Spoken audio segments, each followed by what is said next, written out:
Panarin has a 3-point night, and the Hawks can't get the win in MSG. That one hurts.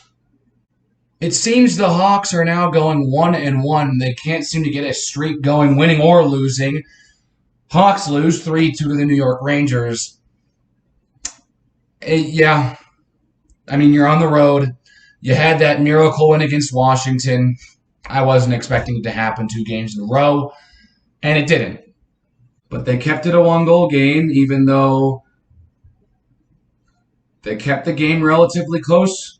So at least that's a positive, I guess. But let's talk about the game, shall we? In the first period, there's pretty much nothing going on, just like the last game, until the last minute of the period, just like the last game. This rush is started by Seth Jones, who then gets a pass up to Brandon Hagel, but it's tipped by Freddie Gauthier. And Brandon Hagel tips this puck in midair back in front of the net, and guess who's right there? You just take a wild guess on the many players on our roster, the one player who's right there. It's Patrick Kane, of course. And, he's going to bang it in. Hawks lead 1-0 at the intermission with Patrick Kane's 7th of the season. I mean, what a play from Hagel. I mean, that was so spontaneous. I mean, Gauthier just popped it up. You'd assume that would go in the corner, and Georgiev had no idea what was going on. So, of course, Kane's going to have a pretty much free goal right there because of that amazing play by Hagel. But early in the second period, Henrik Borgstrom gets a double minor for high sticking. Can't do that. That's 4 minutes. In the first minute of this power play, Kevin Lankinen bites on the bait from Artemi Panarin. And it's moments like this and games like this that I really do miss Artemi Panarin because you know what? We had him. We had him, and we traded him to Columbus for Brandon Saad. Just to think if Artemi Panarin was playing with Kane and Taves still right now. How many things would have changed if we did not trade Panarin?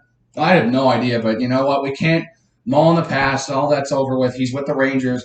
And he is one of the best players in the league. And plays like this show how great he is. Because Panarin, he decides, I am a fantastic player, the best player on this team. All the attention is going to come to me, so I'll draw attention away from some of my other teammates, find him wide open, and find a wide open net. Because Kevin Lankinen also decides to bite on a bait that Panarin's going to shoot this puck. And he backs out. Passes it right over to Ryan Strome, who just bangs it in the open net. Kevin Lankinen does his best sort of acrobatics to try and save it. There's no way you're saving that puck, Kevin.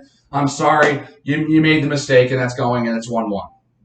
And then at the end of the second period, with about 2.5 minutes to go, Kalynuk has the misfortune of having to defend Artemi Panarin. Panarin just takes a normal shot, and the Rangers may have gotten a lucky bounce here because Adam Fox is right on top of it, and he puts it home. 2-1 Rangers going to the third period. And that one sucks. That one really sucks, actually. They kind of got a bit of a good bounce, and Lankinen's not able to make the quick adjustment, make the save. In the third period, for the majority of the period, there were no goals.